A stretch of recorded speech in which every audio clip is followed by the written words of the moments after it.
Hope it was a good one. Church, brunch, whatever worked out best for you and your family, but this is always a special time. And as we said a couple of hours ago in another show we were doing here on 570 KLIF, we were talking about the fact that Mother's Day actually started back in the year. Do you have any idea? I don't have any idea. Calvin Johnson, Trey Harris, huh? 1936.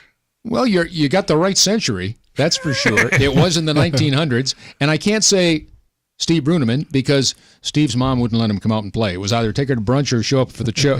No, that's not true. But he is off tonight, so we've got Trey and Calvin in-house and a very, very special guest who we will tell you about very shortly. But in the meantime, let's talk about how this all started. 1908? Wow, I was wrong. Wow. 1908. And then it was a woman by the name of Anna Jarvis, who was from West Virginia, and she simply wanted to honor her mom. So she got together with some folks at church and a couple of other community organizations and said, let's do this. Let's honor our moms. Well, then she got most upset when some of the other states wanted to take advantage of it because suddenly you had corporations and companies like Hallmark Cards and what have you. They said, hey, this is great. Let's make some Mother's Day cards. And she was just terribly upset that it had become too commercialized. So she said, I don't want anything to do about it anyway. So then she said, we're going to do it this way, this way, this way. Finally, in 1914, then President Woodrow Wilson says, we're going to declare this a national holiday. It'll be the second Sunday in May. And since then, 102 years ago this week, Woodrow Wilson said, Happy Mother's Day. And here we are 102 years later. So Trey and Calvin and yours truly, Scott Murray, saying Happy Mom's Day, right? Happy Mother's Day for sure. What did it mean to you? How about your mom in your life? I mean, just knowing what should a mom be in your world? Trey? My mother, I will say, is she's probably the least prejudiced person I know. I mean, she taught me how to love other people and how to accept people for who they are.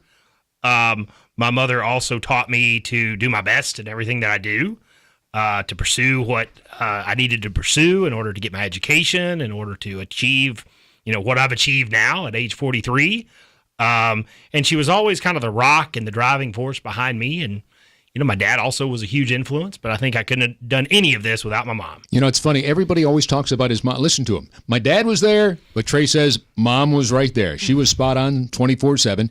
And you go to a baseball game or you see something on television, whether it's a National Football League Pro Football Hall of Famer or whatever, he's waving, hi, Mom, hi, Mom. Guys in the stands, hi, Mom. Nobody ever says hi, Dad. Did you ever notice that? It's always hi, You're Mom, right.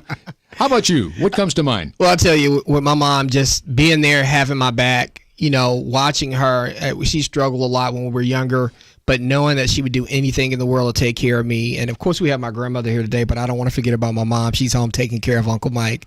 But she was a backbone for me, a rock for me, and she was a driving force in me making it, as well as my grandmother here. My grandmother was the center of our family. She's the one who cooked all of those meals. I mean, she cooked probably every day except for at least 2 meals a day except for Friday afternoon. And that's the kind of stuff that we talk about, just love, teaching us to go to church, making us go to church, and putting that foundation down for me and the rest of the family. That's what I do when I think about moms. That's what crosses my mind. When I say mom, we had to come up with an antonym for mom when I was a kid. Magnificent, outstanding, miracle maker.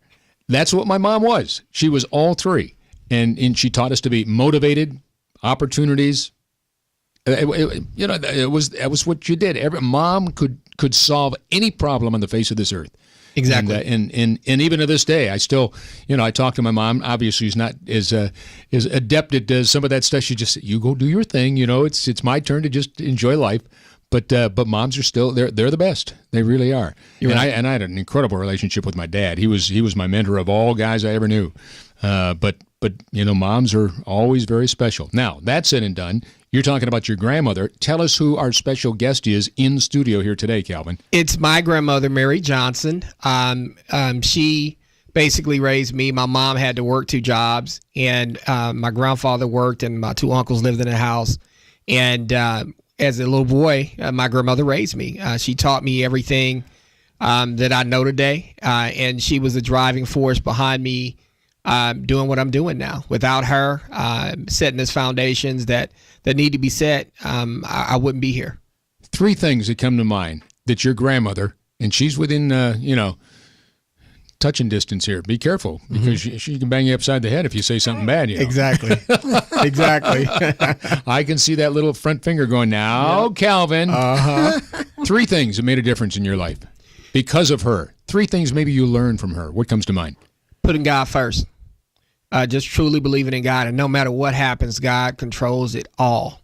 I think that's the first thing. Second thing, God is always watching you. It keeps going back to God. But the other thing is, I get my drive and my determination from my grandmother, because she had it so hard in East Texas coming up, and she beat all the odds, and just to learn from the older people you get opportunity to talk to. That's another thing I learned from her. Learn from them. They have a lot to say, but they've lived where you're trying to go. So you got to pay attention to that. And, of course, Grandma is Mary Johnson. That is her legal name. And I said to Mary, I said, now, I want to be respectful here. Do I call you Mrs. Johnson, or do I call you Calvin's grandmother? And she said, no, Scott, it's Granny.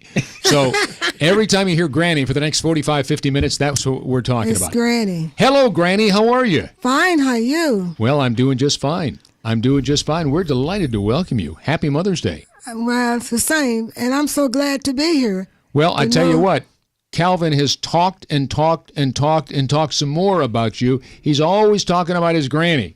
So we are really excited to be able to get you in studio and meet you face to face. Was he as good a little guy as he tells us he was? Oh, yes. Was he really? Because he know his granny would put the belt on him. I didn't play. Now, what was he not real good at? When didn't he follow orders or follow advice from you that he should have when he was a little guy? Well, it wasn't he didn't make too many mistakes. Really? Oh, no. As I got him with God, I kept him in church all the time. And I ain't like that belt. And he didn't like the belt. And he know his granny would put the belt on him.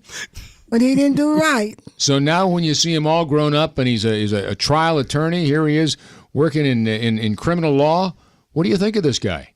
You pretty proud? I'm proud of him. Because I know God helped me do this. I didn't do it by myself. And what's the thing you're proudest of what he does today? I'm proud of him being a lawyer.